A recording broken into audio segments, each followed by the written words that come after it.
მინდა ვთქვა, რომ არანაირად არ დაბნაშავე არც ერთ სისხლის სამართლის საქმეში, რომელიც ჩემს წინააღმდეგ იყო ფაბრიცირებული. დღეს მე ვარ ივანიშვილის პირადი პატიმარი.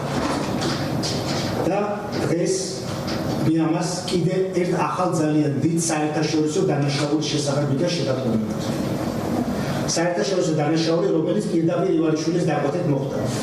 შაბათს 24 მაისს მე გამიტაცეს საზღვარგარეთიდან თვალები ამიხვიეს, ორი დღე თვალებახოვანი მატარეს ადვოკატის, პროკურორის, მოსამართლის და ოჯახის შეტყობინების და დაღაპარაკების საშუალების გარეშე.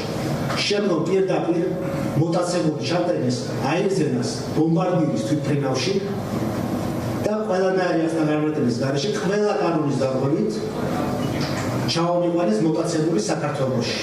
საქართველოს ხელისუფლებას არ ჰქონდა კანონიერი გზა ჩემი ექსტრადირებისთვის. იმიტომ რომ ინტერპოლის ძებნა იყო შეჩერებული ჩემი ადვოკატების მიმართვის შედეგად, ინტერპოლს არ გაუჭირდა რამოდენიმე დღეში დაედგინა, რომ ჩემი სისხლისამართლებრივი ძებნა არის სრულიად პოლიტიკური.